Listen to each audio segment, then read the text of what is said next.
consagrándote a la Virgen María. Sí, Y sí, luego otra de las cosas es que dice, bueno, la única manera de llegar a Jesús, pues es a través de María, etcétera. Entonces, ese tipo de cuestiones es lo que se enseña, pues, en la iglesia. sí, sí, así es, amado. Así es precisamente. Y eso que enseña, bueno, ya sé por qué te ha de llegar eso, porque te vieron cara de católico romano. No, bueno, ciertamente yo hace 2 años me convertí al Señor, pero yo era una especie de Lutero cuando estaba en la iglesia católica. Ajá. Entonces, di el paso definitivo, ¿verdad? Para concretar este tipo de cuestiones. Y estaba leyendo algo de Constantino cuando llega al imperio, y no sé si usted lo va a comentar. Prácticamente pues hizo junto con en la parte del concilio de Nicea, pues establece ahí una iglesia imperial, o sea, paralela al imperio romano, y esa iglesia imperial pues estaba representada por la iglesia católica. Y en ese sentido, desde ese entonces empezó a haber los reformadores que de alguna manera decían que la mayor autoridad pues debería ser la Biblia. Y la iglesia de este Constantino, bueno, la iglesia romana, decía que la autoridad pues estribaba en la iglesia y no en la Biblia. Este, bueno, vamos a afinar un poquito eso que estás comentando, hermano. Sí, Parte es, ah, ahorita lo vamos a ver mejor ya la información con mayor así es, precisión, ¿sí? claro. Eh, bueno, amados, vamos a orar, ya la puse a grabar, vamos a orar. A ver, hermano Noé, usted que fue el primerito que entró, hágame favor de hacer una oración para que iniciemos ya con la plática de la reforma, por favor. O creo que no estaba funcionando bien su teléfono, creo, ¿verdad? Digo, su micrófono. Pero si están funcionando, hágame favor. Si no, entonces, a ver, Rodrigo, por favor, que tú fuiste el segundo que entraste, haz una oración para iniciar. Sí, maestro. Gracias. Eh, Gracias, amado Señor, por este tiempo que nos vas a dar, Padre. Por favor, guía al maestro en este tiempo que tenemos, en donde aprenderemos la importancia de tu iglesia, Señor. Porque aunque nuestra Biblia es nuestra máxima autoridad, también es importante aprender cómo se basó, cómo se conformó, Señor. Y esto es para que también aprendamos a amarte y aprender más de ti a través de la historia. Le doy gracias a la vida de nuestro hermano maestro Ernesto Jacopelo, que él tiene ese fervor por enseñarnos y por edificarnos a través de el conocimiento que tú le has brindado. Por favor, bendice este tiempo, guíanos, Espíritu Santo, al Maestro y a nosotros para que podamos entender y comprender este tiempo, Señor. Le damos las gracias, amado Padre, en el nombre de nuestro amado y único verdadero Salvador, que eres tú, Señor Jesucristo, que eres el mediador entre el hombre y nosotros y Dios. Gracias, Señor, por estar al lado del Señor, sentado a su diestra. A ti se ha alabado este tiempo por los siglos de los siglos. Amén. Amén, gloria a Dios, gloria a Dios. Pues amados, miren, vamos a aventarnos ya con esto, que se lleva un poquito más de una hora, pero me voy a ir tendido como bandido. Ya saben cómo me tengo que ir, ya se está grabando, y vamos a aprender un poco de historia. O sea, había necesidad de una reforma, pero antes de comenzar a eso, a hablar de eso, aquí tengo primero en pantalla lo que son las 5 solas de la Reforma. Miren, las 5, ay, ya me brinqué de lámina. Me regreso. Las 5 solas de la Reforma. Muchos de pronto creen, hermanos, que estas 5 solas de la Reforma, como que los reformadores en ese momento, de pronto en el siglo XVI, dijeron, a ver, vamos a hacer las 5 solas de la Reforma. No, estas 5 solas de la Reforma realmente ya se identificaron como 5 solas, miren, hasta 1965. Ahora, eso no significa que no usaban las 5 solas, sobre todo algunas, la que es el meollo del asunto de todas estas, es, o sea, sí, las 5 solas como 5 solas, hasta 1965 se agruparon, pero sí tenían ellos muy claro que había que regresar a la escritura, solo escritura. Ahí nosotros podemos ver, no me voy a detener mucho, pero si pudiéramos ver un legado teológico de la Reforma, es precisamente las 5 solas, donde dice que sola escritura, sola fe, sola gracia, solo Cristo, y como estas 4, fíjense, si es solo por gracia, o sea, la salvación es solamente por la bondad inmerecida de Dios. O sea, no es algo que podamos comprar, no por obras para que nadie se gloríe, sino que es un regalo de Dios. Solo fe, dice, justificados pues por la fe, porque tenemos paz para con Dios. Romanos 5:1, estoy leyendo algunos de ellos, ¿verdad? O por ejemplo, Romanos 3:28, concluimos pues que el hombre es justificado por fe sin las obras de la ley. Esas las manejaban. Y otra era solo Cristo. Trajo la Reforma libertad, de que había libertad al pueblo, porque había tantos intermediarios entre la salvación y el pueblo y los creyentes. Bueno, solo Cristo, dice, porque no hay ningún otro mediador dado a los hombres más que Jesucristo, el justo. Y después, por ejemplo, Hechos 4:12 dice, y en ningún otro hay salvación, porque no hay otro nombre bajo el cielo dado a los hombres en que podamos ser salvos. Pero si ustedes notan, amados, no me voy a profundizar sobre las 5 solas, porque eso nos llevaría a toda una conferencia, ¿verdad? Pero es más, cada una de ellas nos lleva a una conferencia. Pero nada más las estoy enunciando. Este es como el legado teológico. Las 4 solas primeras, las que están de izquierda a derecha, solo gracia, solo fe, solo escritura, era como la parte medular, lo vamos a ver ahorita en un momentito más, y solo Cristo. Entonces eso indica que en la salvación no hay huellas dactilares del ser humano, todo depende de Dios, como hemos estudiado la carta a los romanos. Ustedes, los que han estado ahí en esa carta conmigo, es el evangelio de Dios que fue anunciado por los profetas, pero ya cristalizado, encarnado en Jesucristo. Es el evangelio de Dios acerca de su Hijo. No hay ninguna huella dactilar del ser humano, porque así como nosotros hemos sido predestinados y fuimos llamados, fuimos justificados y fuimos glorificados, no hay nada que nosotros hagamos.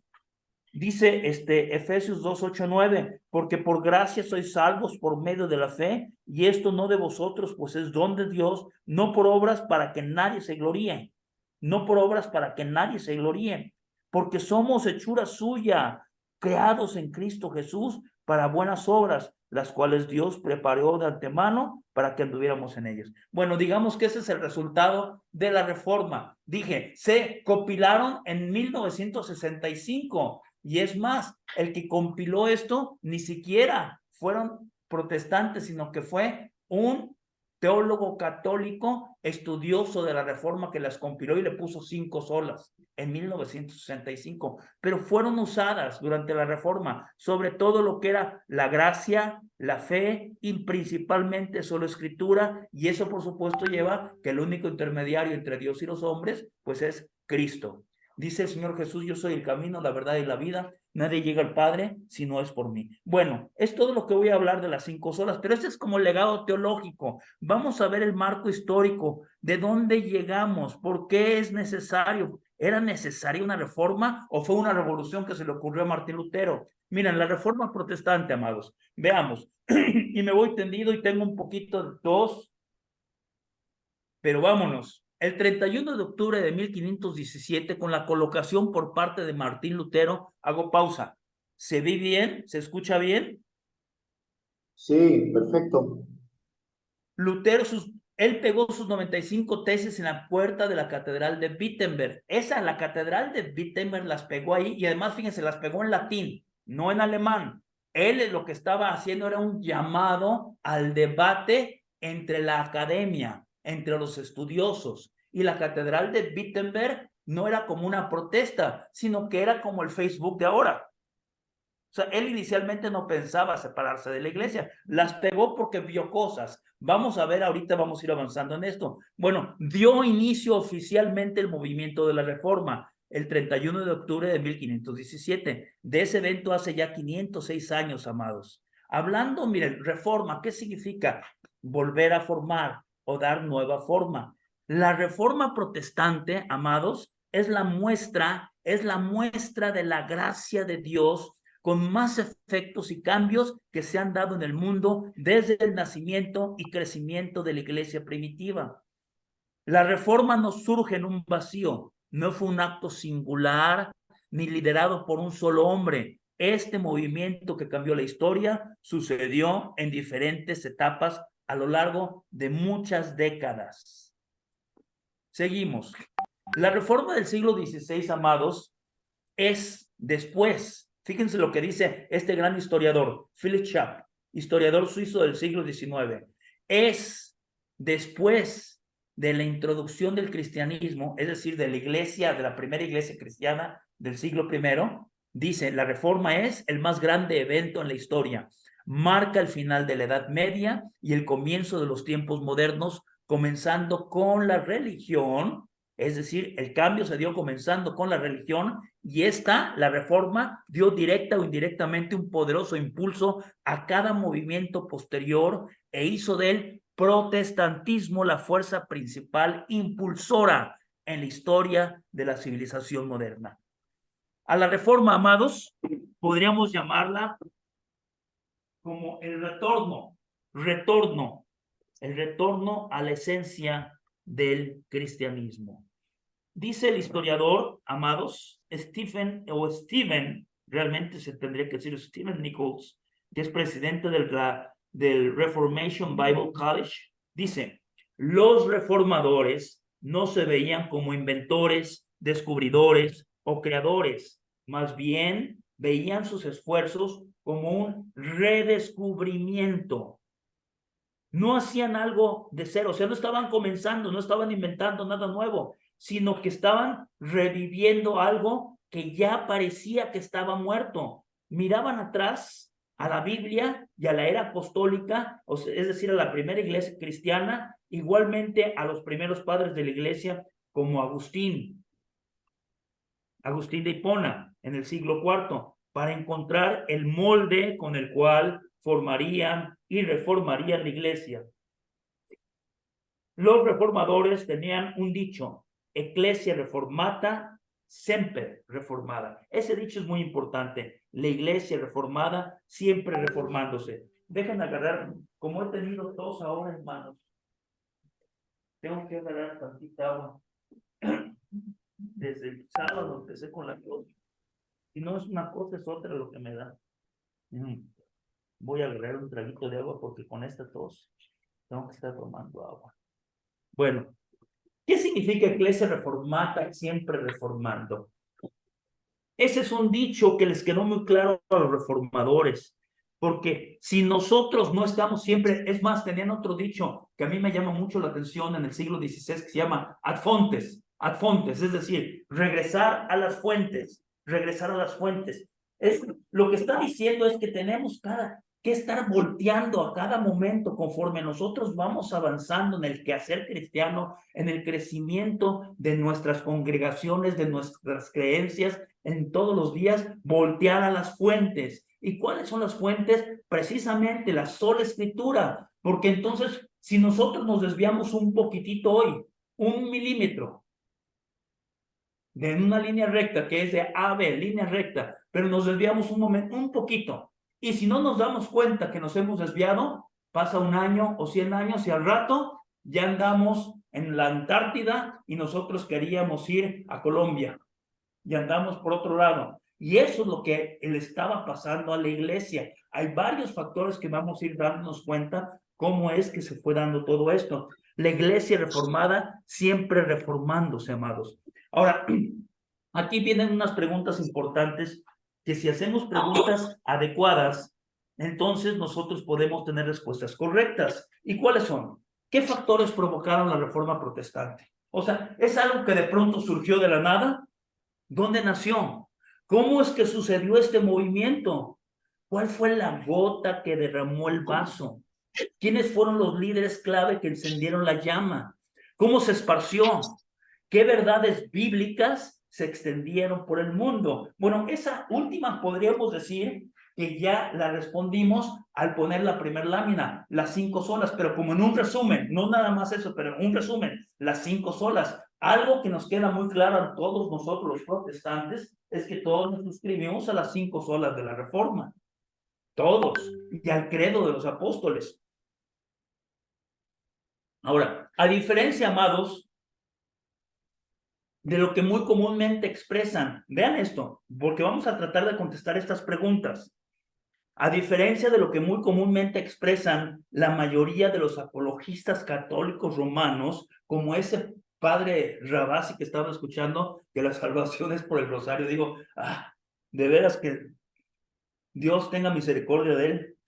Digo, expresan la mayoría de los apologistas católicos romanos, ¿qué es lo que expresan?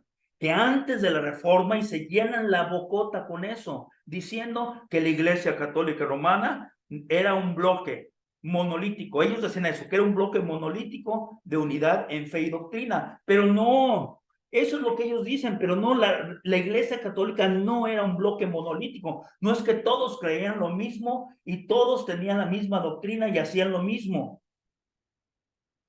Miren, indaguemos un poco.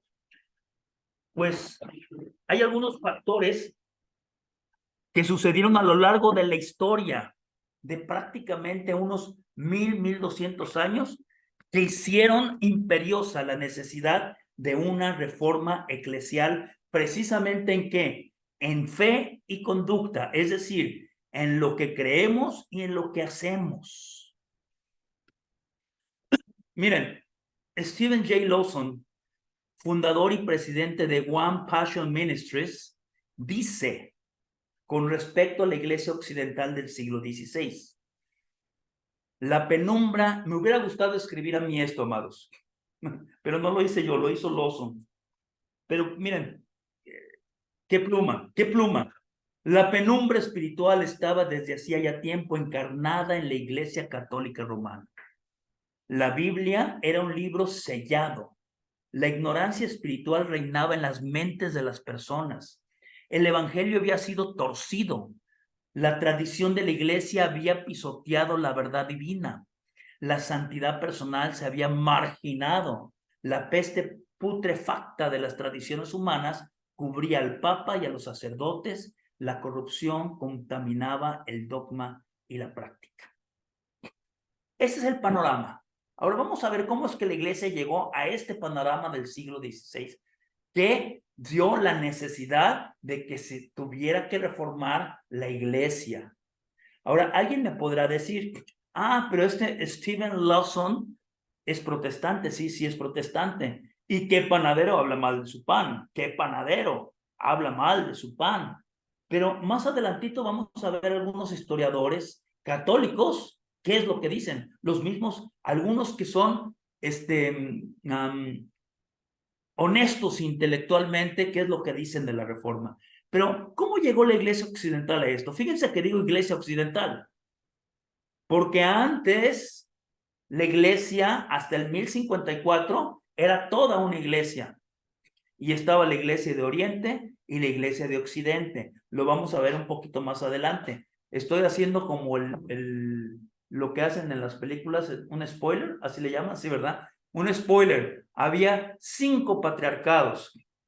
5 patriarcados importantes. Bueno, ahorita lo vamos a ver porque aquí más adelantito lo tengo escrito. Aquí está el concilio que dijo el hermano hace un ratito, Oscar.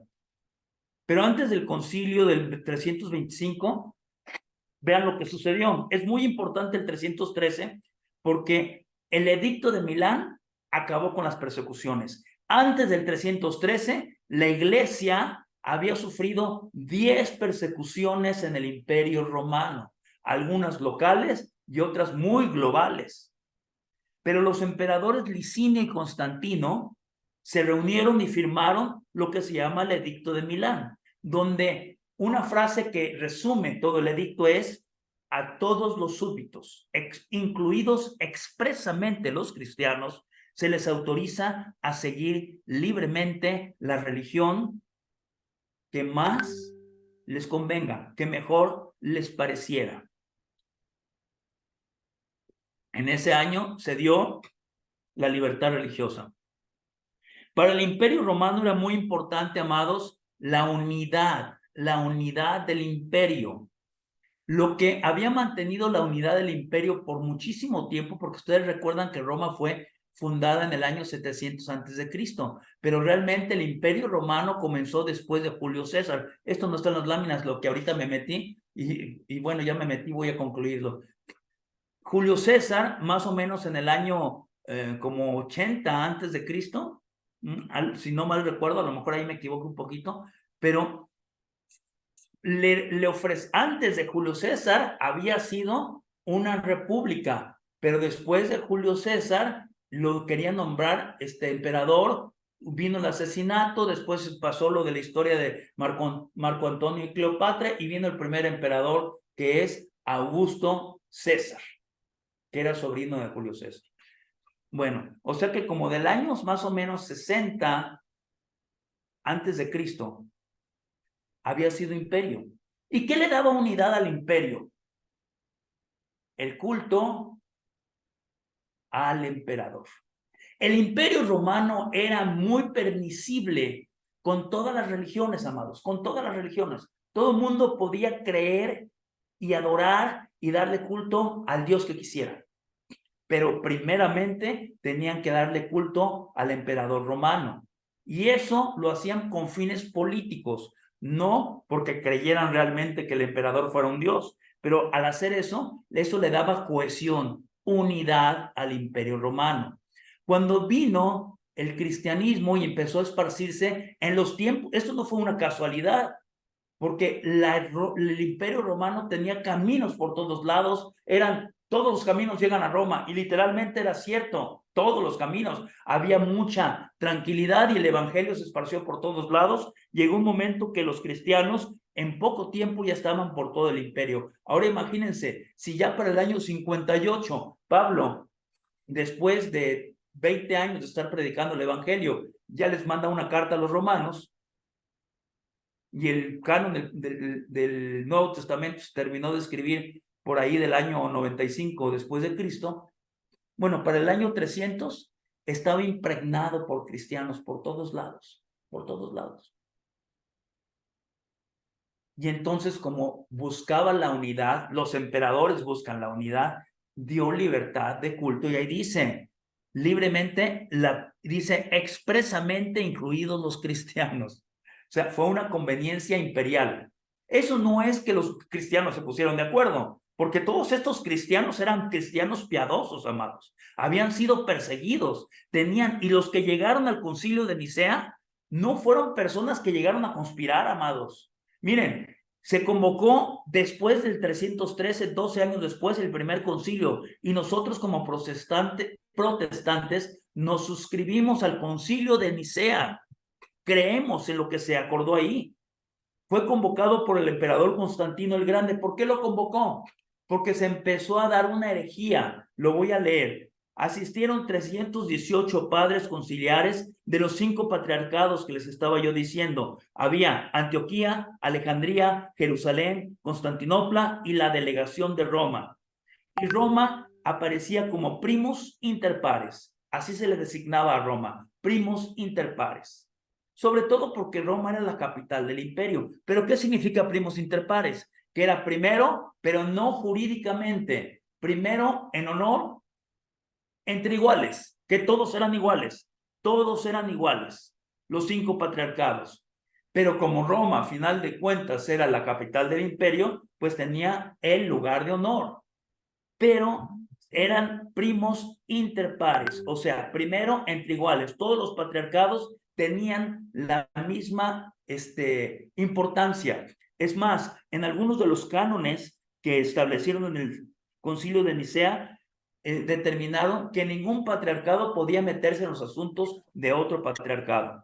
Bueno, en defensa, ¿por qué se convocó el emperador el Concilio de Nicea? Porque había una herejía que se llamó el arrianismo, de un tal señor Arriano, que había crecido por todo el imperio. ¿Qué es lo que decía Arriano? Que Jesucristo no era un ser eterno, sino que había sido creado, que era la primera creación de Dios. ¿Saben quiénes son los hijitos de los arrianos en la actualidad? Se llaman testigos de Jehová, que creen Amén. que Jesucristo no es un Dios eterno, como dice Juan, o sea, no creen lo que dice Juan, que Juan dice, en el principio el verbo, y el verbo era con Dios, y el verbo era Dios. Es más, los testigos de Jehová, estoy vinculándolos porque son como los nietecitos de los arrianos.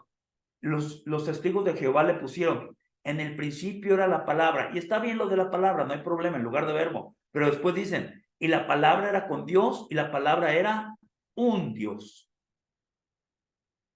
Bueno, eso es lo que creían los arrianos. ¿Y qué estaba trayendo eso? División en el imperio. Como ahora ya había mucho cristianismo, unos eran arrianos y otros, ¿qué creen que eran? Trinitarios. Unos eran arrianos y otros creían que Jesucristo era la segunda persona de la Trinidad y que era engendrado, no creado, de la misma naturaleza del Padre. Y eso es lo que se estaba dando. Entonces, Constantino convocó al concilio no para manipular al cristianismo, sino para que se pusieran de acuerdo, porque estaba trayendo desunión al imperio. Gracias al concilio de Nicea, amados, nosotros creemos lo que creemos. Lo primero que es esto, que Jesús es verdaderamente hombre y verdaderamente Dios. Y se establece el credo niceno. O sea, la unión hipostática de Dios, que Jesucristo es verdaderamente hombre y verdaderamente Dios. Algunos dicen 100% hombre y 100% Dios. Eso está equivocado, es verdaderamente hombre y verdaderamente Dios. Y eso es parte de lo que creemos. Y nosotros ese dogma lo creemos, amados. Salió del concilio de Nicea. Los 318 padres conciliares que llegaron de los 5 patriarcados eran personas piadosas. Independientemente de por qué Constantino convocó al concilio, ellos eran personas piadosas que tenían en su piel, en sus brazos, en su carne, en su espíritu, en su alma y en sus familias las huellas de la persecución. La última persecución había sido con Diocleciano en el año cerca ya del 295 a.C. Y fue la más terrible, dicen, de todas las 10 persecuciones. Bueno, ahí salió ese dogma, de tal forma que fue para acabar con el arrianismo. La paganización, vean qué dice este señor. Dice, el cardenal católico John Henry Newman. Órale, espero acabar con mi garganta la clase, porque miren, seguramente ya me oyen bien ronco, amados, se han dado mal de la garganta. Cardenal católico John Henry Newman, inglés, católico, vean lo que dice, para que no vean que nada más los panaderos, vamos a hablar, no nada más los que somos panaderos del protestantismo. Dice, la paganización del cristianismo a partir del siglo IV, así se llama este extracto que yo saqué. En el curso del siglo IV, 2 movimientos o desarrollos se extendieron por la faz de la cristiandad con una rapidez característica de la iglesia. Uno ascético y el otro ritual o ceremonial. Se nos dice de varias maneras en Eusebio, y ahí da la cita, Eusebio es el primer historiador eclesiástico, Eusebio de Cesarea, que Constantino, a fin de recomendar la nueva religión a los paganos, transfirió a la misma los ornamentos externos a los que aquellos habían estado acostumbrados por su parte. No es necesario entrar con un tema con el que la diligencia de los escritores protestantes nos ha familiarizado a la mayoría de nosotros. Vean lo que dice ahí, amados. El uso de los templos, especialmente el dedicado a casos concretos y adornados en ocasiones con ramas de árboles, el incienso, las lámparas y velas, las ofrendas votivas, al curarse de una enfermedad, el agua bendita, los asilos, los días y épocas sagrados, el uso de calendarios, las procesiones, las bendiciones de los campos, las vestiduras sacerdotales, la tonsura, como la que yo tengo, ustedes no me ven, pero la mía es natural, esa coronilla que se le hace uno en la cabeza, pero eso que se cortan, la tonsura, que se pelaban los sacerdotes, el anillo matrimonial, y todavía se pelan, ¿verdad? La cabeza. El volverse a Oriente, las imágenes en una fecha posterior, y hasta el Kyrie eleison, que es el Señor ten piedad de nosotros, Señor, Señor, ten piedad de nosotros, ese, son todos de origen pagano y santificados por su adopción en la iglesia. Le bajé un poquito la voz, pero se me oye, amados. Voy a tener que detener un poco mi entusiasmo, si no, no voy a terminar la clase. Lo dice el cardenal John Henry Newman, amados. Así estaba esto. Se empezó a dar un sincretismo. Pero dicen, son todos de origen pagano y supuestamente, dice la Iglesia Católica, ellos no le llaman sincretismo, le llaman inculturación. Santificados porque los adoptó la Iglesia. En estos años, amados, seguía viendo los 5 patriarcados, ¿eh? No es que estaba, o sea, la Iglesia universal. Católico significa universal. Católico significa universal. La Iglesia universal o la Iglesia católica eran 5 patriarcados. Alejandría, Constantinopla, Jerusalén, ya dije Alejandría, Antioquía y Roma. 4 patriarcados en Oriente y 1 en Occidente, que era Roma. En el 381 se convocó el Concilio de Constantinopla, convocado por el emperador Teodosio del Imperio Romano de Oriente. Acuérdense que se dividió el Imperio Romano para poderlo gobernar mejor, ¿verdad? En Oriente y Occidente. La capital en Oriente era Constantinopla y en Occidente era Roma.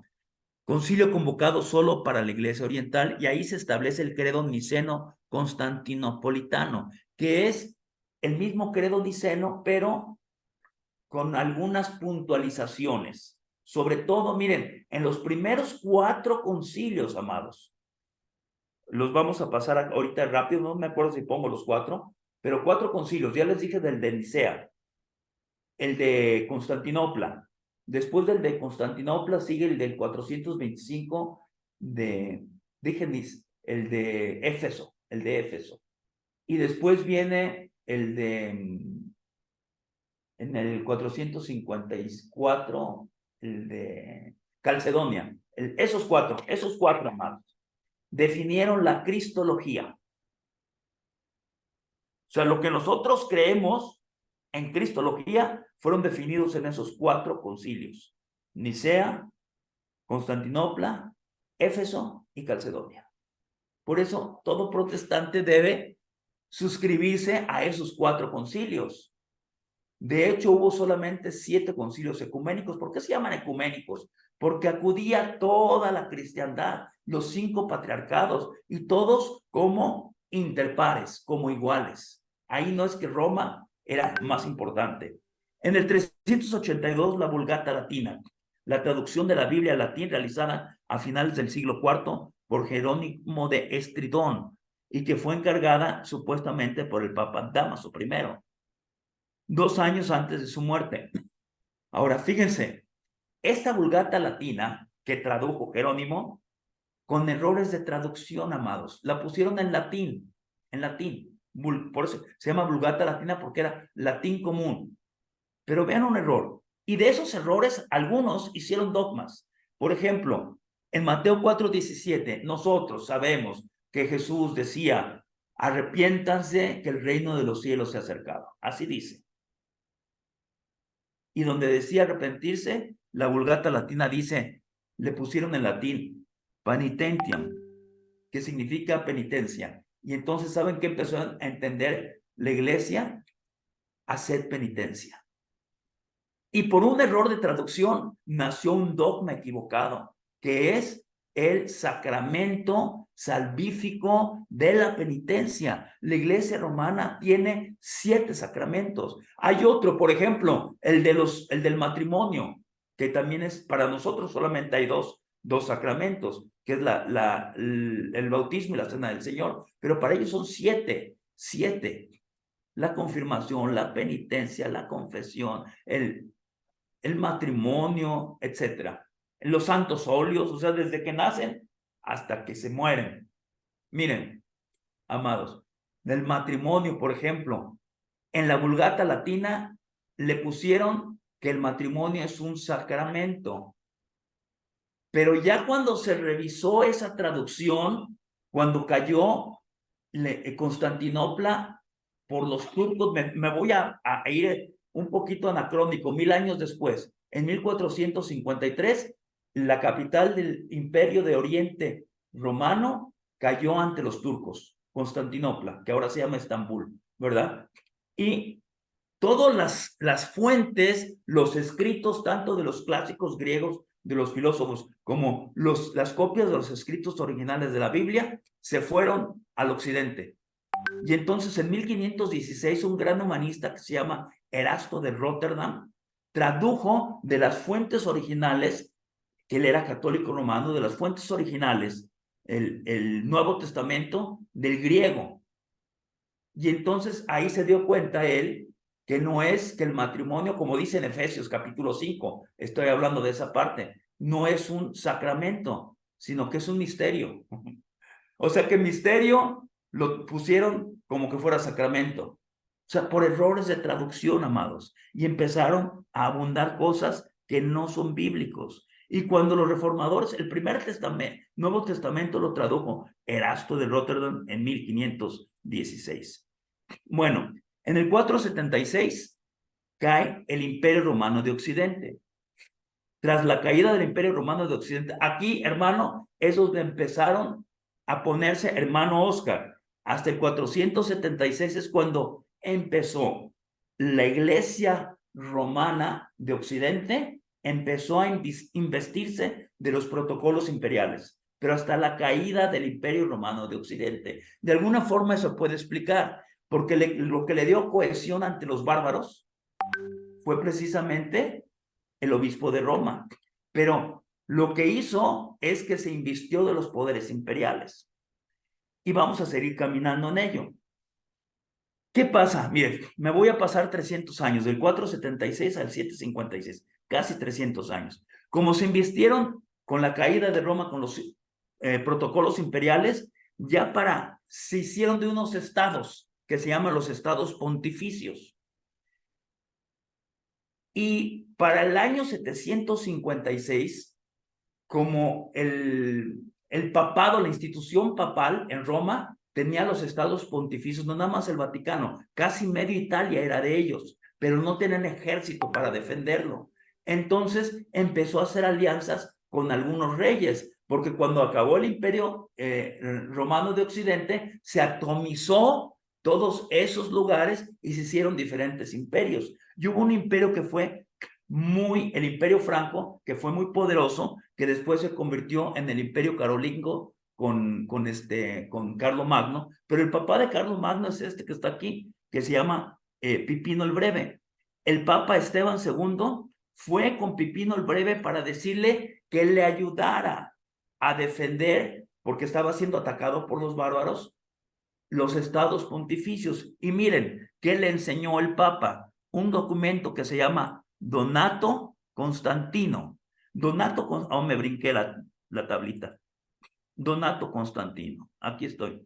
Donato Constantino, 1000 años después, amados, porque estamos en el 756, como 800 años después, se demostró que era falso, junto con un montonal de documentos, que no le quedó otra que a la Iglesia Católica Romana que decir que eran fraudes píos. Así los bautizaron, O sea, fraudes piadosos, fraudes píos. Ese Donato Constantino, ¿qué decía? Decía que el emperador Constantino le había donado todo ese territorio al obispo de Roma. Pero cuando hicieron ya una crítica textual, se dieron cuenta que era falso, porque el latín que usaban en ese documento supuestamente del siglo VIII no concordaba para nada con el latín del siglo IV de Constantino. O sea, había cosas anacrónicas totalmente. Hagan de cuenta que es como que yo dijera, fíjense que el abuelito de mi abuelito le dieron la catedral de Tuxtla Gutiérrez y él es el dueño, y aquí está el escrito, y yo lo muestro y ustedes lo leen. Ah, pues sí, mira, entonces tú eres heredero y el dueño de la catedral de Tuxtla Gutiérrez, Chiapas. Sí, todo está muy claro. Lo único que no entiendo es por qué dicen que te mandaron un email con el documento. O sea, es como anacronismos de ese tipo, ¿no? Y se dieron cuenta. Entonces la iglesia tuvo que decir, la católica romana, que eran fraudes píos. Llega el año 800 y entonces ahí se da ya el primer matrimonio entre el Estado y la institución papal, cuando coronó al hijo de Pipino, que Pipino parece nombre de boxeador, ¿verdad?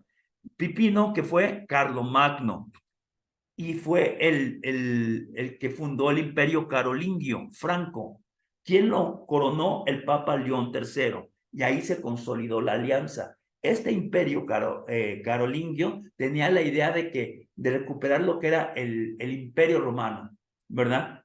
Pero él no lo alcanzó a hacer. Antes de morir repartió el imperio entre sus 3 hijos, pero 50 años después, o sea, más o menos Carlomagno murió como en el 840, para el año 900 llegó uno de sus descendientes, porque lo repartieron en 3 porciones, Francia, toda la parte de Italia y Alemania, pero la parte de Alemania, ahí uno de sus familiares fundó el Sacro Imperio Romano, el Sacro Imperio Romano, que por mucho tiempo fue el que tenía la hegemonía en Europa.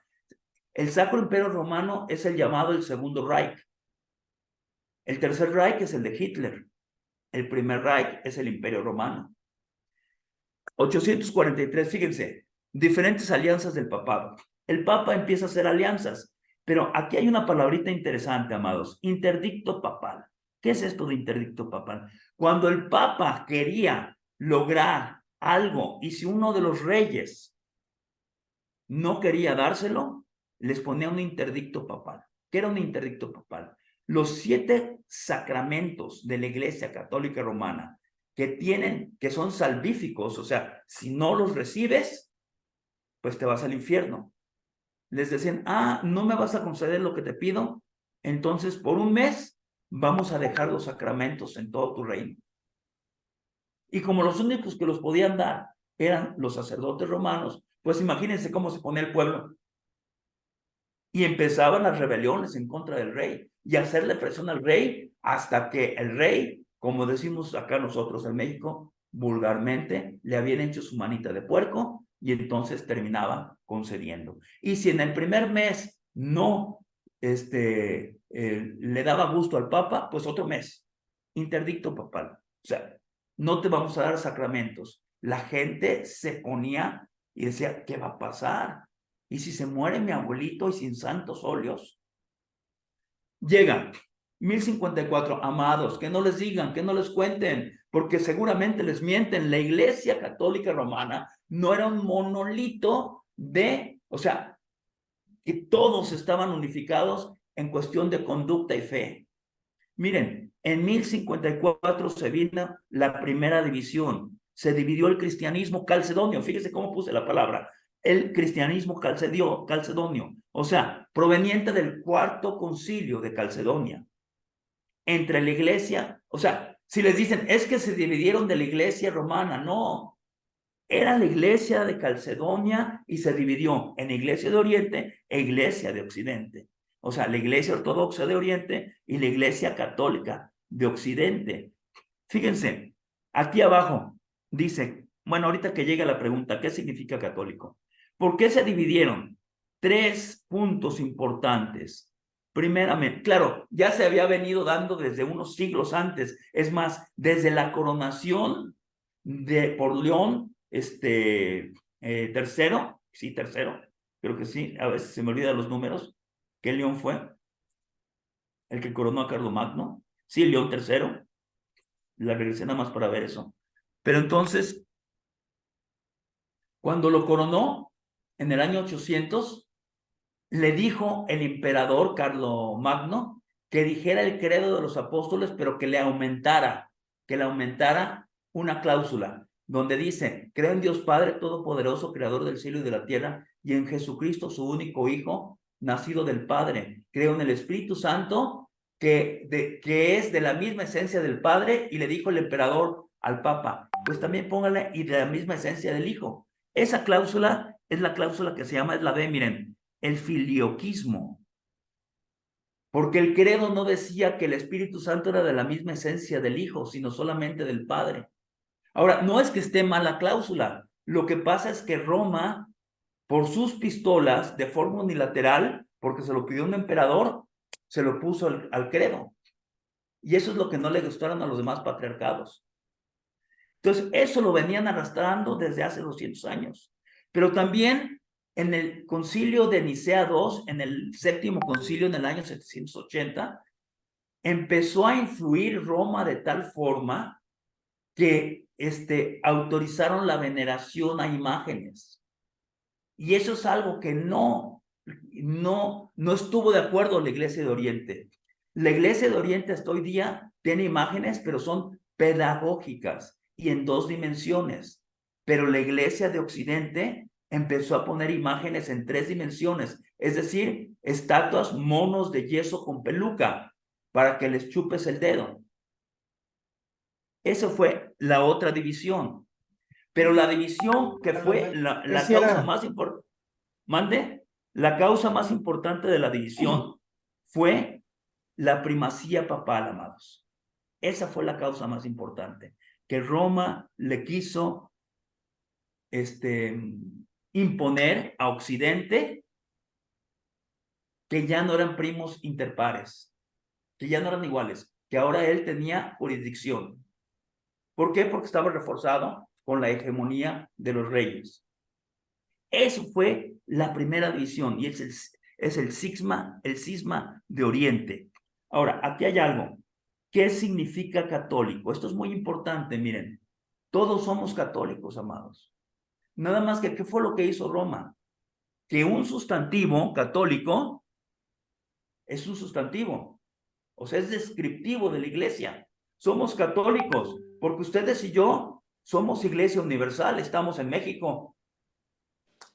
Algunos están en California, los están escuchando. O sea, donde esté la iglesia, eso es lo que significaba, describía que la iglesia católica, que está en todos lados, eso significa.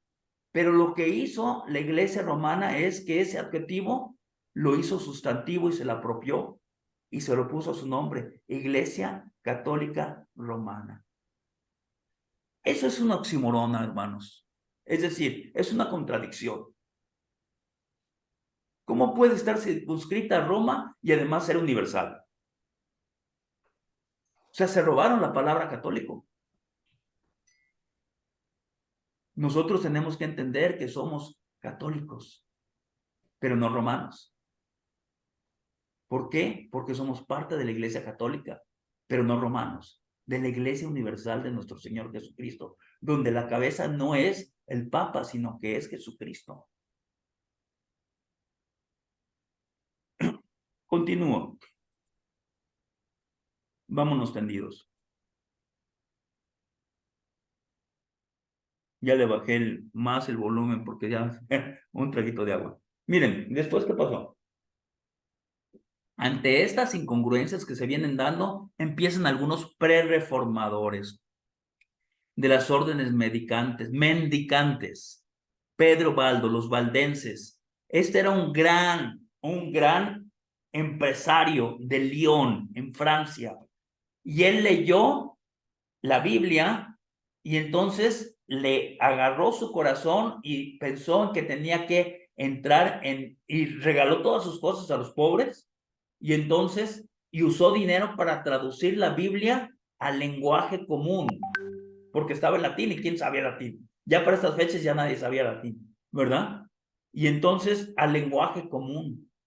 Pues bueno, los persiguieron, murió Pedro Baldo y las personas, los valdenses, después tuvieron que huir a la montaña, pero fueron de los primeros, por llamarle de alguna forma, pre-reformadores. Estamos hablando del siglo XII. Después se viene otro cisma, vean, otro problema. ¿Cómo que no tenía problemas? Lo que se llama la cautividad babilónica o papado de Aviñón, en Francia. Se llama cautividad babilónica haciendo alusión a la cautividad babilónica del pueblo de Israel de 70 años en Babilonia. Pero aquí fueron 70 años en Francia, donde por un conflicto político entre el Papa Bonifacio VIII con el rey Felipe IV y el rey de Francia, el Hermoso, y Eduardo I, el rey de Inglaterra, porque estos dos reyes estaban en guerra. Y como estaban en guerra, entonces empezaron a cobrar impuestos a los clérigos y a las propiedades clericales en sus respectivos países porque necesitaban fondos. Entonces el Papa Bonifacio VIII dijo que a los clérigos no les podían cobrar impuestos y les mandó varias bulas de advertencia. Pero como no le hicieron caso, se estaba iniciando la guerra de los 100 años, hermanos, entre Francia e Inglaterra.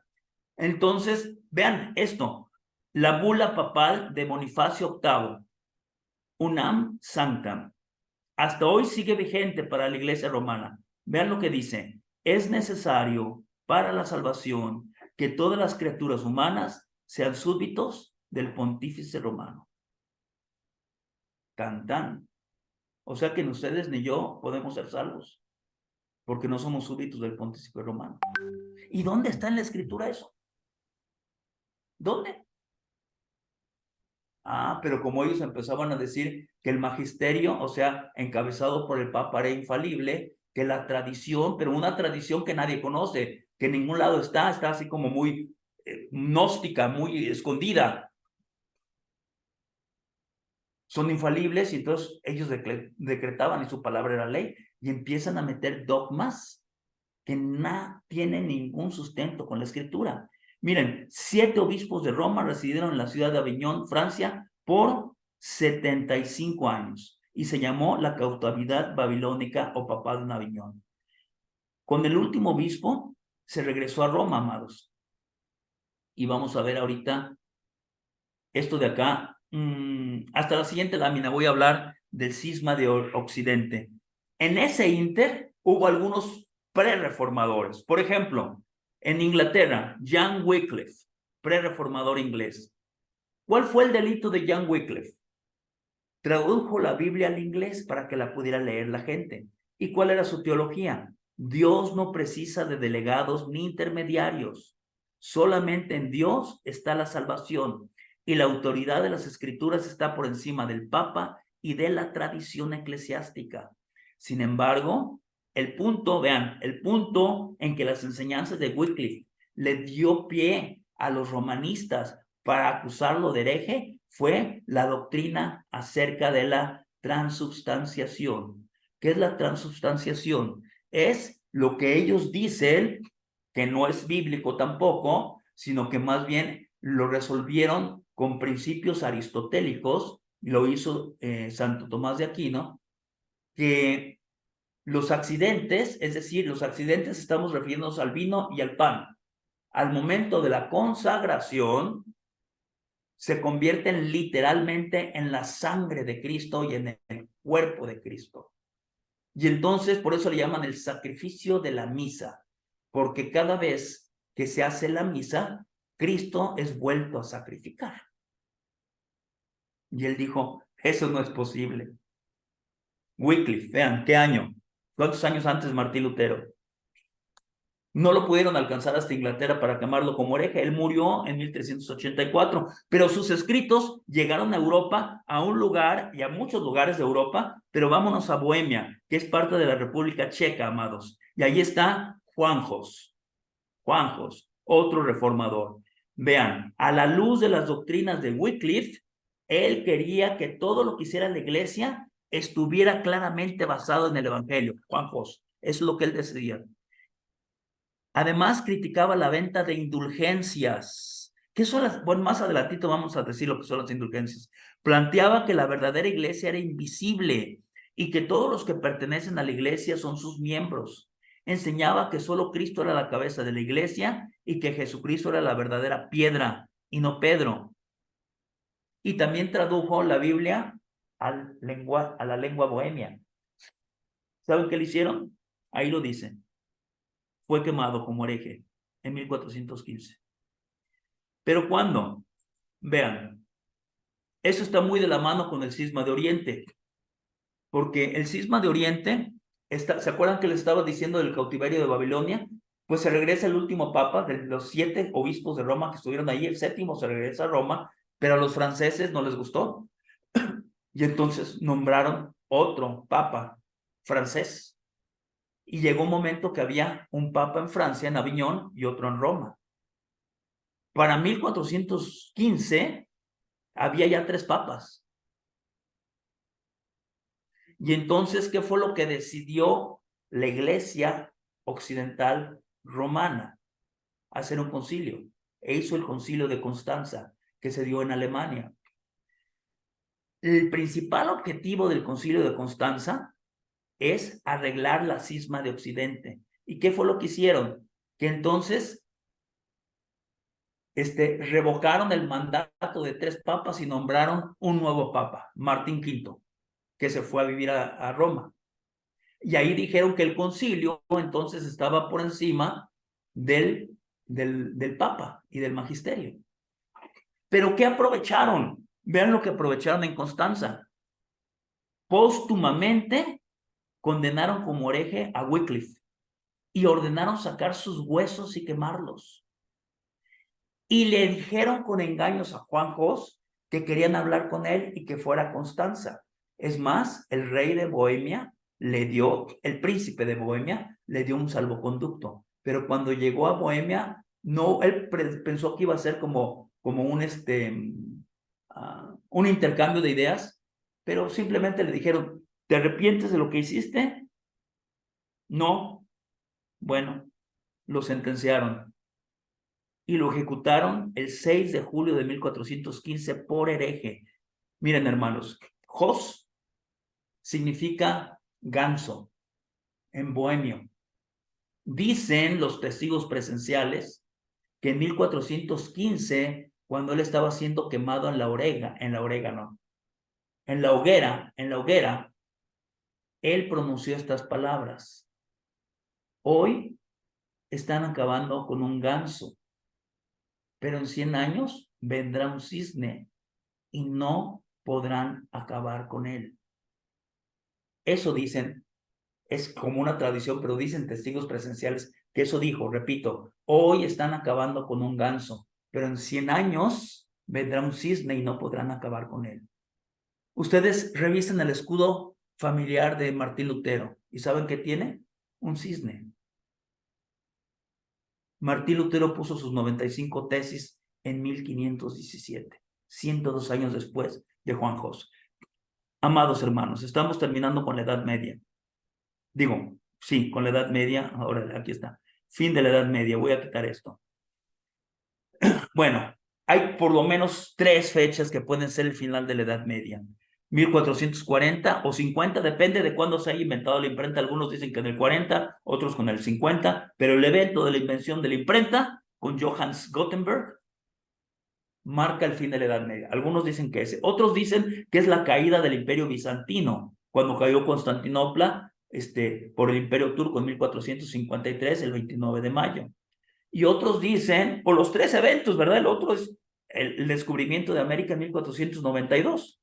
Pero acabó la Edad Media y vino la Edad Moderna. Cuando acabó la Edad Media, amados, entonces, como ya les dije hace un rato, todos esos escritos, tanto de la filosofía y del arte grecolatino, que estaban conservados o preservados en Constantinopla, como las copias de las escrituras, se fueron a Occidente. ¿Y saben qué pasó? Gobernantes, artistas, pensadores y humanistas volvieron su vista a los clásicos griegos. Pero un grupo de hombres, como los reformadores, volvieron su vista a los escritos originales. De ahí salió la frase ad fontes, que significa a las fuentes. Y entonces, como muchos, aunque se decían religiosos, volvieron su vista no a la escritura, sino a los clásicos, se vino una generación de papas llamados renacentistas. Ya casi llegamos con Lutero. Miren, ¿qué dice este amigo Joseph Lorz, historiador católico alemán, católico romano alemán? Dice, desde Calixto III y sobre todo desde Sixto IV, los papas eran en gran medida representantes de su familia. El papado se había convertido en una continuación de las generaciones dinásticas. El patrimonium Petri es un estado italiano, o sea, el patrimonio de Pedro.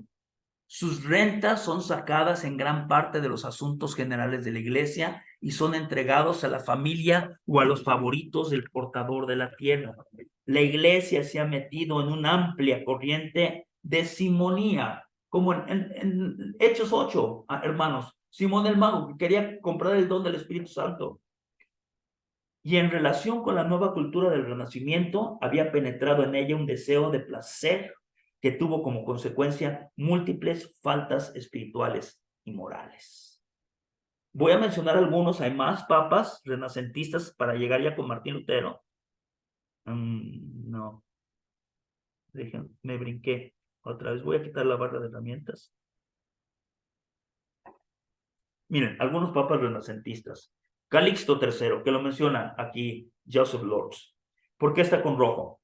Porque era de la familia Borja de España. Era tío de Alejandro VI. Ahí están las fechas que reinaron. Alejandro VI era Rodrigo Borja, el papá de Lucrecia y de César.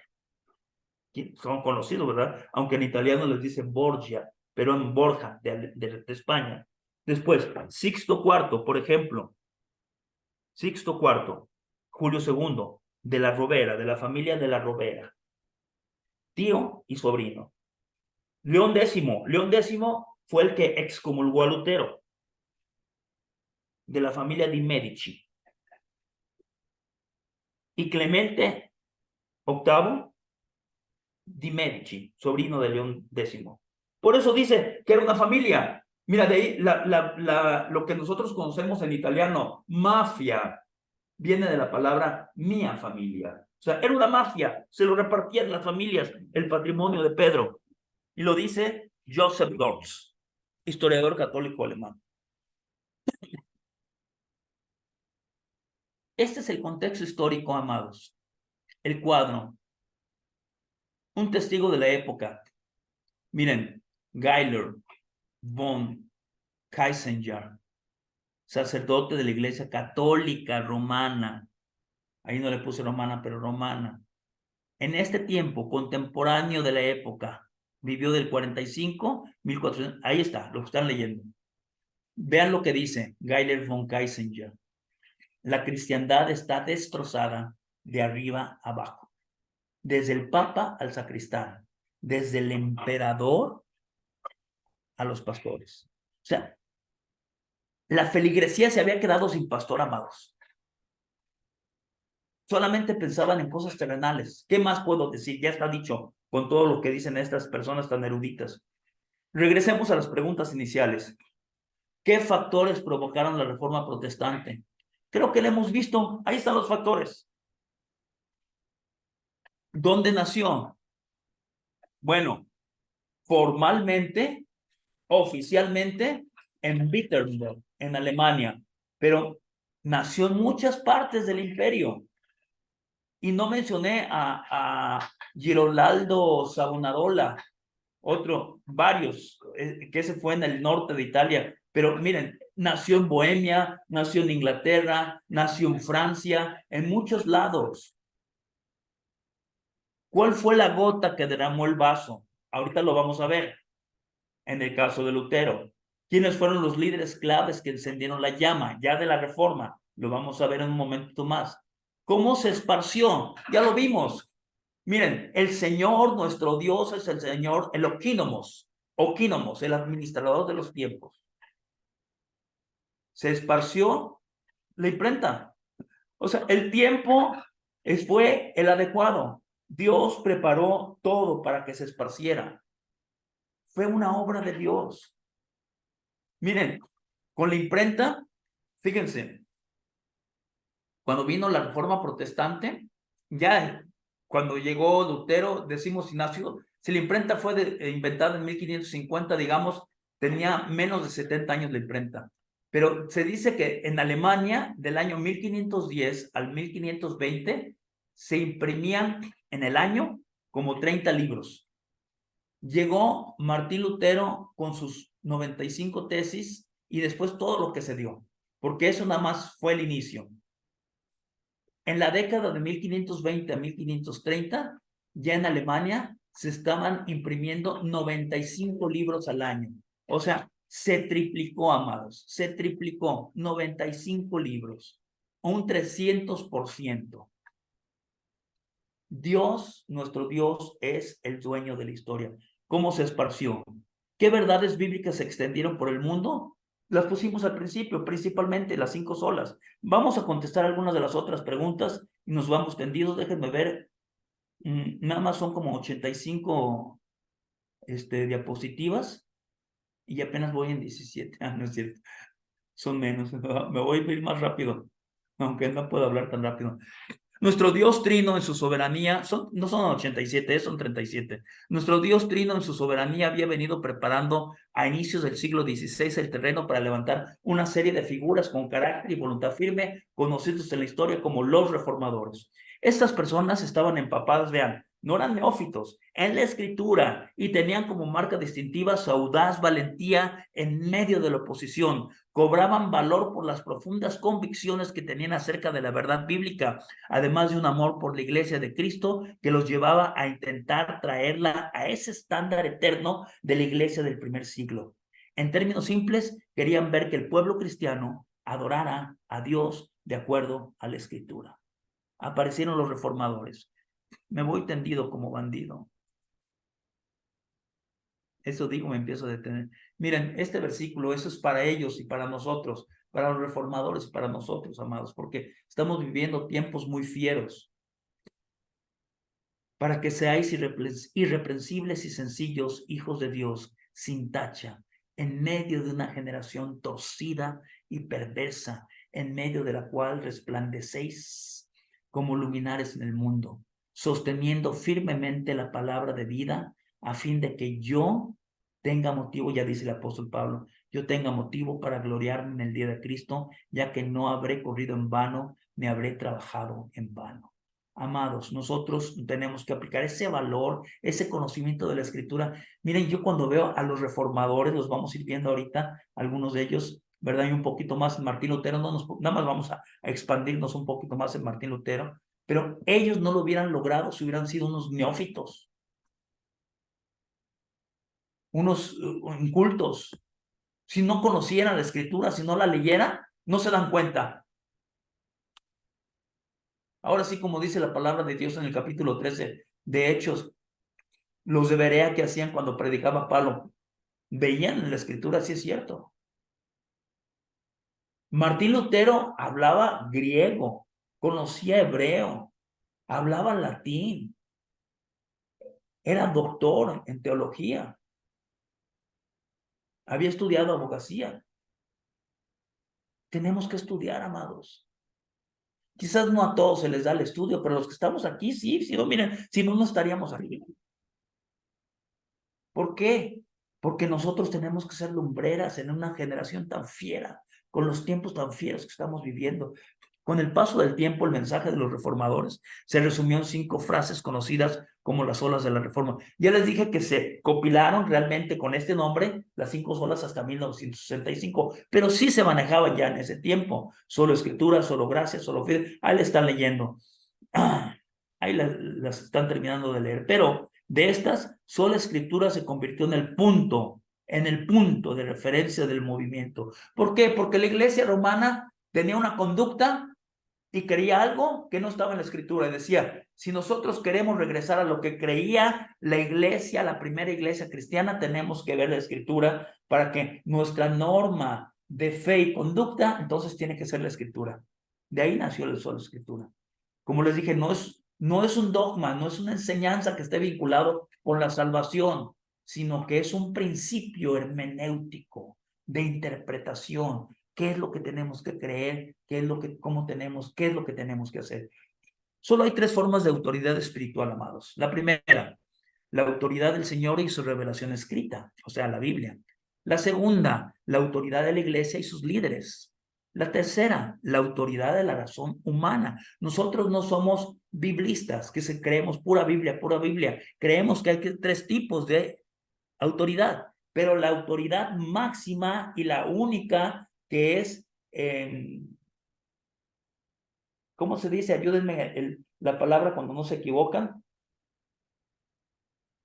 Inerrante. ¿Y qué es inerrante? Es la escritura.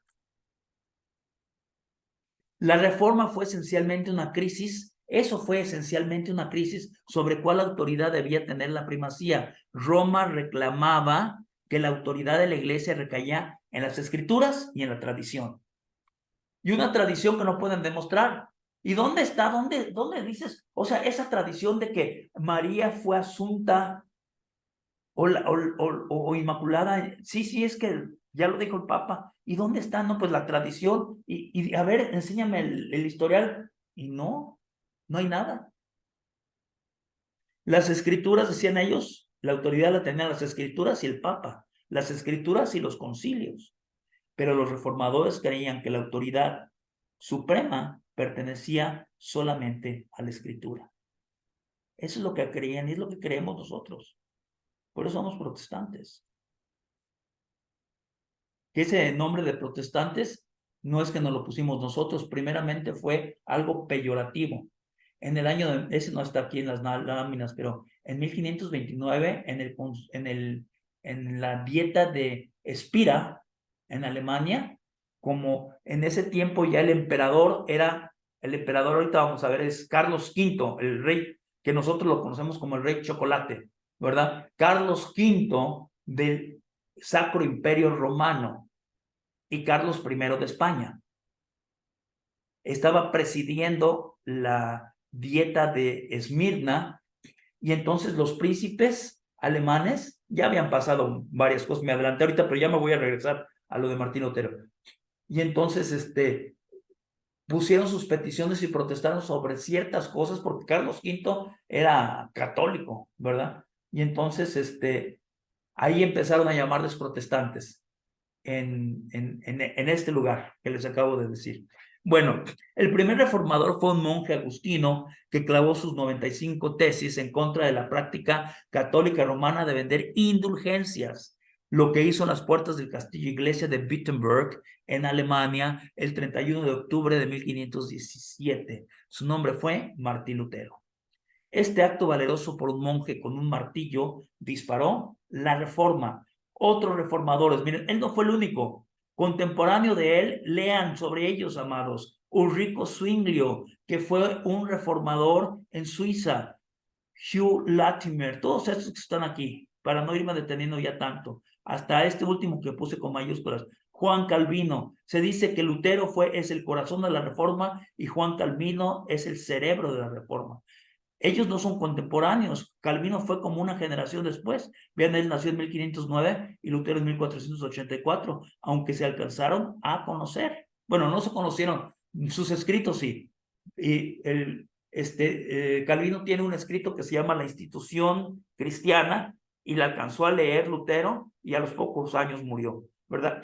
Todos ellos estuvieron firmemente comprometidos con las verdades de la Escritura y la gracia soberana. Amados, les quiero decir, esto que ustedes saben que esto que estoy grabando queda en la grabación, quedan las láminas, pero todo esto es muy extenso. Además tengo un cuadernillo que con gusto, si ustedes me lo piden al WhatsApp de forma privada, Yo les doy mi cuadernillo porque aquí lo que hice fue resumir un cuadernillo que hace más de un año había escrito que tiene 25 hojas y que ya era así como un resumen muy abuelo de pájaro. Y aquí son 37 láminas. Les puedo pasar con gusto el PDF, el cuadernillo. Si quieren las instituciones, la institución cristiana de Calvino, también se los paso con gusto y les paso también estas diapositivas, aparte que queda grabado todo esto.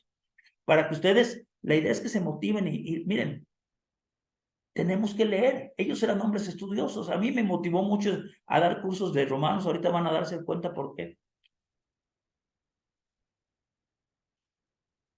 Ahorita que llega Martín Lutero. Hablemos un poco de Martín Lutero. Dice,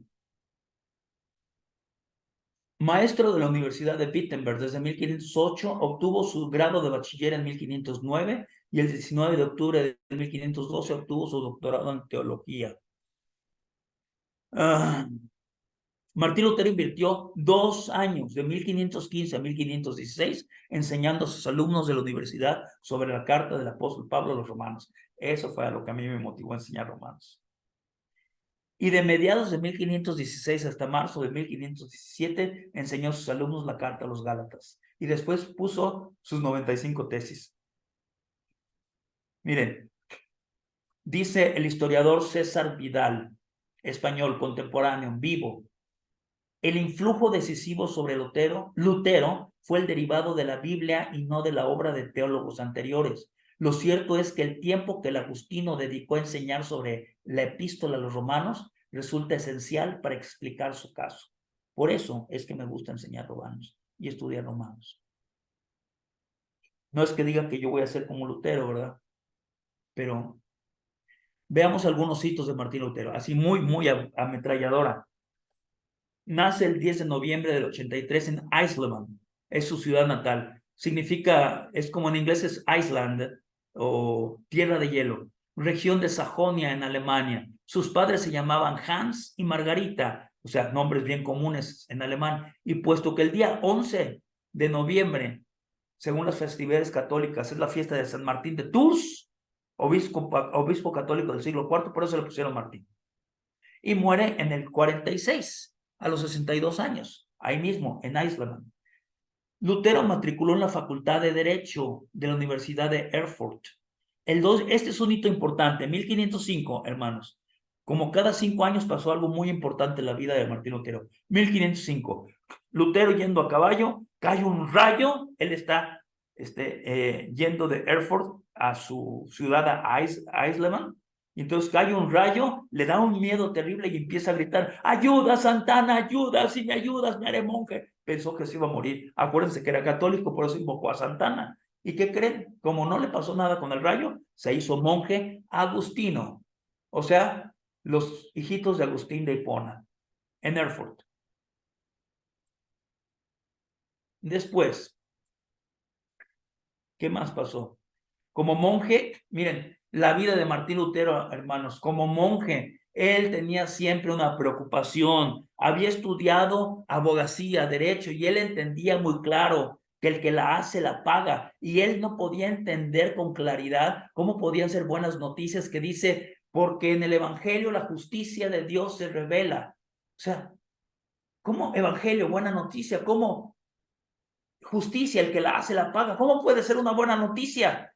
Y entonces él se la pasaba ayunando, orando, rezando, confesando sus pecados, yendo al confesionario cada ratito. Tenía muchas dudas, siempre preocupado por su salvación. Es más, cuando iba a dar su primera misa en 1507, un jovencito, el temor era tan grande que temblaba y no podía hablar. Así estuvo toda su vida, hasta 1515 más o menos. En otoño de 1510, otro hito importante. Fíjense, 1505, ahora 1510. Le comisionaron para acompañar a un monje veterano de viaje a la ciudad de Roma. Iban a hacer unos arreglos como orden agustina y hablar con el Papa. Pero cuando llega allá, se decepciona totalmente de Roma. Y dice que la ciudad no era una cloaca y no se destacaba por su piedad, más bien por su materialismo y depravación moral. Llegó totalmente decepcionado de Roma. 1510. En 1511 llega al monasterio y le dicen que vaya a la Universidad de Wittenberg a estudiar su doctorado. Esa universidad había sido fundada poco tiempo antes, en 1502, por el príncipe Federico el Sabio. Es importante porque ese fue mecenas, Federico el Sabio, de Martín Lutero, y fue el que evitó que lo quemaran vivo. Príncipe elector de Sajonia. Obtuvo el título de doctor en teología en 1512. Y ya como doctor, vean, hermanos, lo que tenemos que estudiar nosotros, además de todo lo demás: Salmos, Romanos, Gálatas, Hebreos. Estos 4 libros enseñaron la doctrina distintiva de Lutero, que la justificación es por fe. 5 años, miren, 1505, 1510, ahora 1515. Tercer hito muy importante. Sufrió quizás la crisis más importante de su vida, la llamada la experiencia en la torre. Comenzó cuando recibía la tarea de enseñar el libro de Romanos, y al inicio de sus sesiones, al estar estudiando él solito la torre, al leer el primer capítulo y llegar a esta parte que todos conocemos, el corazón del evangelio: porque no me avergüenzo del evangelio, porque es poder de Dios para salvación, para todo aquel que crea, al judío primeramente y también al griego, porque en el evangelio la justicia de Dios se revela por fe y para fe, como está escrito: mas el justo por la fe vivirá. Él temblaba, amados, como ya les dije, hasta que entendió en esa reflexión, su experiencia en la torre, que la justicia de Dios nos es otorgada gratuitamente por medio de la fe en Cristo. Es decir, que si creemos en Jesucristo como Salvador, que murió por nuestros pecados en la cruz, que resucitó el tercer día para salvarnos eternamente, nos convertimos en la justicia de Dios. Recuerden, amados, como dice 2 de Corintios, capítulo 5, y creo que, si no mal recuerdo, versículo 21, que el que no conoció pecado, ¿quién no conoció pecado? Jesucristo. Lo hizo pecado. ¿Quién lo hizo pecado? Dios. Para que nosotros fuéramos hechos justicia de Dios. Aleluya. Aleluya. Eso es. Me emociona. Ustedes y yo somos justicia de Dios. Él entendió esto, amados. Ahí empezó, miren, solo gracia, solo fe, solo escritura. La gota que derramó el vaso. La venta de indulgencias. Cuando llegó un monje dominico llamado Johann Stetzel en el 517, vendiendo indulgencias en Magdeburgo, una ciudad que está a unos 90 kilómetros de Wittenberg.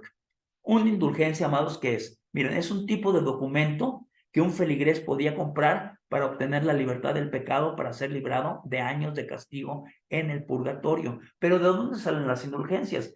Este es otro dogma que se inventaron, que no lo van a encontrar en ninguna parte en la Biblia, ni en el Antiguo ni en el Nuevo Testamento, de que los que ellos canonizan han sido santos tan santirritititos que entonces les sobra santidad. Y si ellos tienen un 100% como María, hagan de cuenta, la Virgen María, que la respetamos muchísimo, es nuestra hermana, pero no es la María que ellos tienen. Pero ellos dicen, es tan santirrititita que entonces, lo estoy diciendo en términos así muy jocosos, pero para explicarme mejor, que para llegar al cielo solo necesitó un 50% de su santidad, entonces le sobró un 50%. Lo meten en un banco de indulgencias. A San Pedro le sobró un 30%. Y a todos los santos les sobra. Y entonces, de eso que ellos van guardando en el banco de indulgencias, el Papa tiene poder de darlas. Hasta hoy día, hace 3 días, dijeron que estaban dando una indulgencia plenaria. Lo anunció la Iglesia Católica. Ahora ya no las cobran, pero en aquel tiempo las vendían. Aunque no sé si las cobran. Sí, ¿cómo no? Cuando dices que la misa para los muertos, claro que sí. Algunos las cobran, otras no. Pero bueno, este cuate era un excelente vendedor, tenía una mercadotecnia tremenda. Johann Stetzel, monje dominico, decía: apenas la moneda toca el platillo y el alma sale volando al paraíso. Y dicen que después se mejoró, se afinó, y después decía: antes de que la moneda toque el platillo, el alma sale volando al paraíso. Y entonces la gente compraba las indulgencias. Y les voy a decir, en las 95 tesis que puso Martín Lutero, esas tesis no son protestantes, son bastante católicas las tesis que puso Martín Lutero. Todavía no se había vuelto protestante. Él no estaba en contra de las indulgencias. ¿Saben de qué estaba en contra? De que él sabía que el arrepentimiento, o sea, el perdón necesitaba arrepentimiento, pero si comprabas la indulgencia no necesitabas arrepentirte, porque había gente que compraba por adelantado. Oye, pero es que me gusta la esposa de mi amigo y voy a cometer adulterio. Véndeme de una vez una, ¿no? Porque tengo una cita con ella en una semana. Así, hermanos, eso es lo que está pasando. Fue con ese evento que el rumbo de la vida de Martín Lutero comenzó a cambiar. Las ventas de las indulgencias. Y eso no le hizo mucha gracia al Papa León X, ni al arzobispo Alberto de Maguncia, ni al emperador del Sacro Imperio Romano, en este tiempo era Maximiliano I, por supuesto, tampoco a Tetzel, y todos, ¿por qué? Porque todos llevaban su tajada. Ni tampoco a los que le habían prestado el dinero a Alberto de Maguncia para que comprara, o sea, había una banca que con intereses le prestó dinero para que él, en simonía, comprara el arzobispado de Maguncia, y pues les tenía que pagar con intereses. En alguna ocasión Erasmo de Rotterdam, vean, el que escribió, se los mencioné hace un rato, el que hizo la primera traducción del Nuevo Testamento al griego, el humanista más relevante de la época, contestó al emperador Carlos V. O sea, después de Maximiliano I, siguió Carlos V a los pocos años. Ante su pregunta, le preguntó Carlos V, ¿qué pensás, así como hablamos en Chiapas, qué pensás de Lutero? Fíjense lo que le contestó Rotterdam. Lutero tiene razón, pero ha cometido dos equivocaciones. La primera es que ha atacado la tiara de los papas y la segunda, que ha atacado la panza de los frailes. Chan, chan. O sea, su teología está bien, pero se metió con la panza de los frailes y la coronilla de los clérigos. El Papa estaba necesitado de fondos para terminar la renovación de la Basílica de San Pedro. Ustedes lo pueden leer, hermanos. Voy a tomar un traguito de agua y lean eso. Ya mi garganta me está matando. No siempre, bueno, no, es un decir, no me está matando. Gloria a Dios.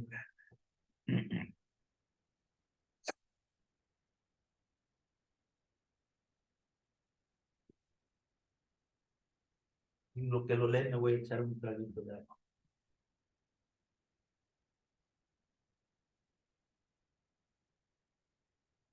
Hermanos, les quito la barra de acá abajo de herramientas. Y entonces le mandan la bula donde le estaban exigiendo a Martín Lutero que se arrepintiera.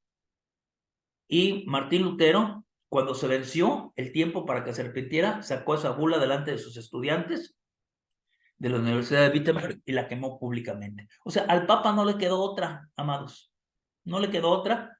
Tenía que contestar. Miren, ya había dicho que no era necesario en el debate que tuvo en Leibniz con Eck, Johann Eck, de que no era necesario el Papa para interpretar las Escrituras, como ustedes lo leyeron. El mes siguiente, el 3 de enero de 1521, el Papa León X excomulga a Lutero. Lutero fue convocado a presentarse en la dieta de Worms. El emperador para ese entonces ya era Carlos V. Lutero fue convocado para presentarse en abril de 1521. Le preguntaron, él pensaba que iba a debatir también algo, pero no, solamente le preguntaron si se retractaba de sus escritos y él contestó, vean esto. Y además, vean, tenía 38 años, amados. Y contesta, me mantengo firme en las escrituras a las que he adoptado como mi guía. Mi conciencia es prisionera de la palabra de Dios y no puedo ni quiero revocar nada reconociendo que no es seguro o correcto actuar contra la conciencia. Que Dios me ayude. Amén. Eso es, iba a decir pantalones, pero quizás no usaba pantalones, sino sotana. 38 años, amados. La dieta de Worms lo declaró culpable y el rey lo mandó a apresar. Pero ahí es donde entra nuestro amigo, o más bien el mecenas de de Martín Lutero, el príncipe elector, y arma un secuestro ficticio y secuestra a Lutero y se lo lleva para salvarlo y lo mete al castillo de Warburg. Y ahí están 9 meses. ¿Y saben qué se pone a hacer? A traducir la Biblia al alemán. Y traduce la Biblia, el Nuevo Testamento. Después regresó a Wittenberg y ya establecido ahí dirigió el movimiento luterano que iba expandiéndose por el norte de Alemania y más allá. Son 37, me faltan 5 láminas. Ya pueden decir, gloria a Dios, ya vamos a acabar. 5 láminas, amados. Gracias por su paciencia. Últimos hitos. Fray Martín, pero no de Porres, porque ese no sabía ni latín ni griego y es santo y solamente sabía mover la escoba, sino Fray Martín Martín Lutero. Constituyó, fíjense esto, gracias también, porque en aquel tiempo solamente cantaba el sacerdote y la congregación no, y Lutero constituyó el canto congregacional en la iglesia porque hasta aquel momento solo el sacerdote cantaba. Y después pues ya cantaban y compuso muchos himnos. Envió a muchos predicadores para que predicaran en muchas partes de Europa el evangelio de justificación de sola fide. En el 25 se casó con Catalina de Bora y por más de 20 años tuvieron un feliz matrimonio.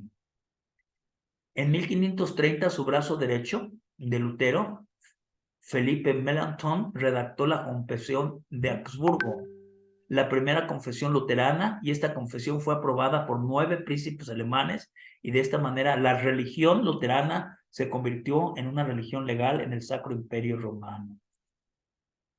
Últimos hitos. Vamos a ver si dejó algún legado. Ya no me voy a meter mucho más que algunas cosas de legado. El mensaje inicial de la Reforma, hermanos, era un mensaje de libertad espiritual. La gente estaba esclava, como hoy siguen muchos romanistas, muchos de la Iglesia Católica, esclavos. Desde el sacramento del bautismo hasta los santos óleos los tienen agarrados. Y no te puedes ir al cielo, es más, ni te vas a ir, porque como tienes pecados veniales, te vas a ir al purgatorio. Desde que nacen hasta que mueren. Y trajo libertad espiritual. Solo Cristo, solo fide, solo gracia.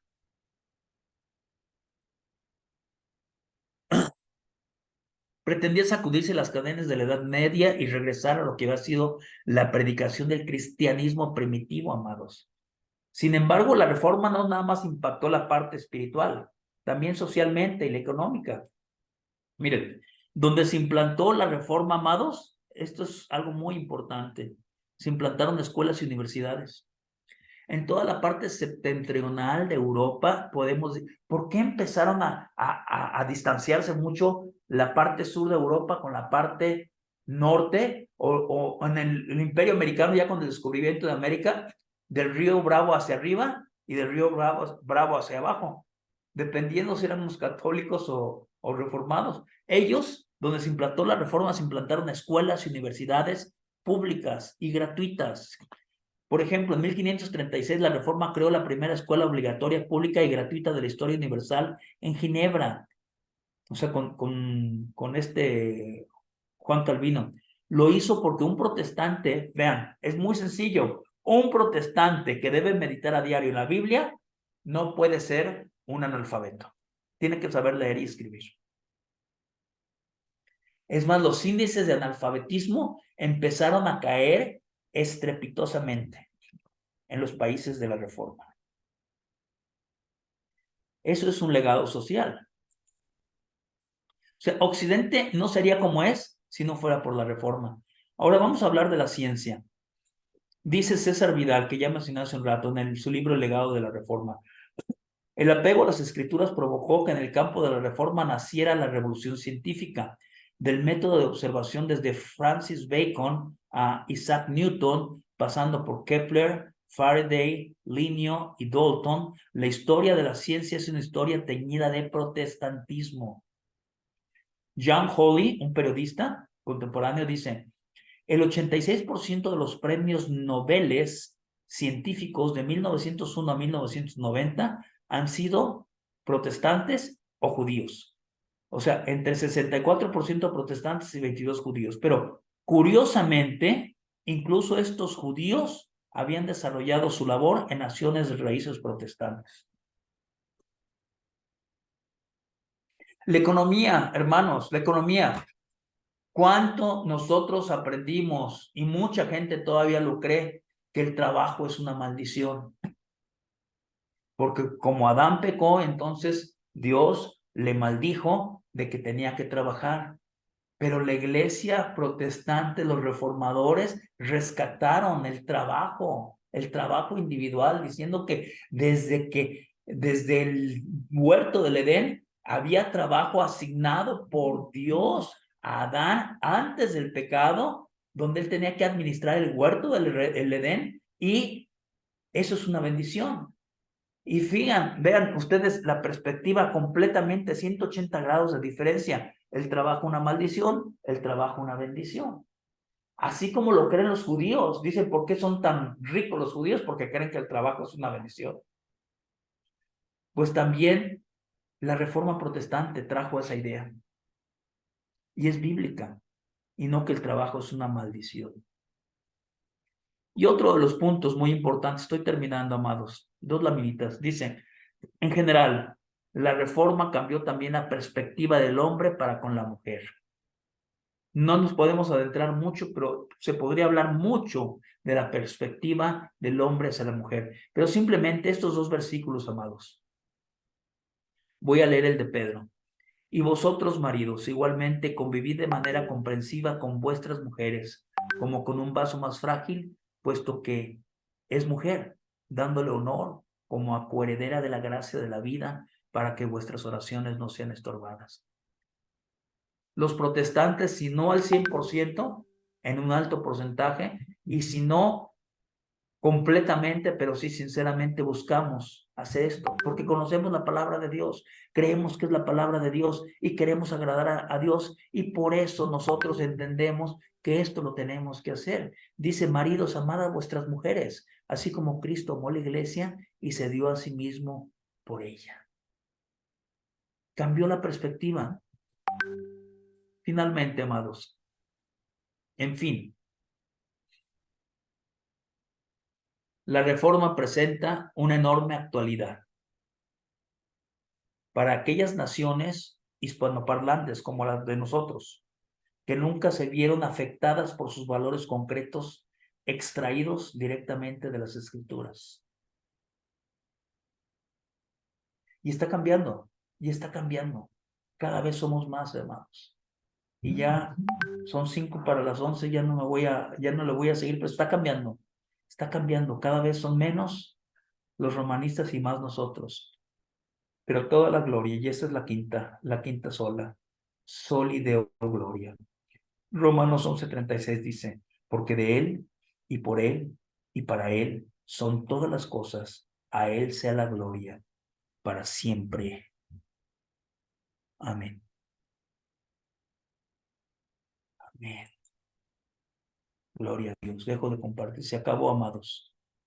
Se acabó. Esto es lo que hicimos en la universidad y se los quise compartir a ustedes. Y espero que les va a servir a bendecir y que nos ubique para tener más o menos todo, más o menos ordenado. Y ya uno puede ir avanzando en cada uno de los puntos, pero ya hay un orden, ¿verdad? Más o menos. ¿Cómo ven? ¿Algún comentario que no tenga que ver, ay, qué bueno estuvo, ni nada? No, eso no. ¿Ustedes cómo ven? O sea, o comenten lo que quieran. ¿A qué les motiva? ¿Les dan ganas de estudiar la carta a los hebreos, por ejemplo? Los hebreos, Gálatas, Romanos. Amados, ¿alguien tiene algún comentario? Si no, ya vamos terminando y orando para despedirnos. Sí, yo tengo una pregunta más bien. Sí, Eh, Obviamente la obra de pues, todo lo que hizo Lutero es muy importante, pero algo que he leído, no sé qué tan cierto estará, pues de que un pequeño traspié, y lo digo por personas que son creyentes en Cristo y todo, o sea, que son documentadas, pero que uno de sus grandes tropiezos de Lutero fue de que al final tuvo un antisemitismo. ¿Qué tan cierto es esto? Hay un poco de eso, sí, y habría que meterse, es muy, es un tema que meterse muy superficialmente no sería tan adecuado, pero te comento, mira, más que antisemitismo, cuando él descubrió que la salvación es solo por fe, solo por gracia, entonces él se imaginó que si los judíos no se habían convertido al Mesías, porque ha sido un rechazo generalizado desde la llegada del Mesías, él pensó, es porque no les han predicado el evangelio tal cual es. Y él, cuando descubrió esto, primero empezó a predicarles el evangelio, solo por fe, solo por gracia, solo por Cristo. Y él pensó que no se habían convertido precisamente porque no les habían predicado el verdadero evangelio. ¿Y qué pasó? Que ya cuando se dio cuenta que aunque les predicaron, algunos no sé qué tantos le predicaron o qué tantos esparció esa predicación hacia los judíos, pero a pesar de ello no se convirtieron como él esperaba, entonces agarró coraje, sí, y escribió hasta un libro que tiene que ver con esa, hacia los judíos. Sí, sí, leí un extracto, bueno, no tengo, no el libro, pero sí leí encontré un artículo donde sí hacía comentarios bastante fuertes con los judíos. Pero bueno, era más que nada mi duda. Sí, pues sí, eso es, somos humanos, ¿verdad? No, Somos bueno, y humanos. digo, como reflexión final, pues de que obviamente no se desmerita la gran obra de Lutero, pero como dice, ¿no? Y hasta la misma palabra lo dice que todos, no es que todos los hombres somos falibles, aquí el único perfecto por y absoluto, pues es nuestro Señor. Sí, o sea, su teología no tiene que ver realmente su teología no se demerita con eso. Ah, no, no, La, por la supuesto. teología es correcta, Sí, sí, no, no, por supuesto. sí, pero esa es la razón por qué él pensó que se iban a convertir, ¿verdad? ¿Alguien más quiere comentar alguna otra cosa?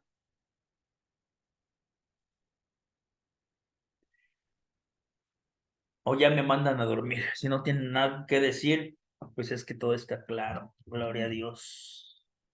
Amados, si quieren esto lo voy a subir, las diapositivas, las van a tener. Queda grabado, pero si alguien además quiere el PDF y la institución de Juan Calvino, me lo pide por favor, ya por chat privado, y yo con gusto se las comparto. ¿Ok? Y ¿saben en qué mes estamos? Noviembre ¿Y el noviembre es el mes de qué? de la Reforma, ¿o qué no fue no? No, en ¿No? octubre de Y por eso me perdí. ahora es el mes de la Biblia, ahora es el mes de la Biblia. Ah, sí, sí, sí, sí, sí, sí. Ahora es el mes de la Biblia. Y me pidieron una reseña también para la universidad de cómo se formó el canon, cómo se formó el canon. Si la palabra, cómo podemos determinar que el Nuevo Testamento es palabra de Dios y cuáles son los paradigmas que tenemos que tomar en cuenta o que tomaron en cuenta para formar el canon. Y pensé, amados, que así como estamos en el mes de la Biblia, entonces,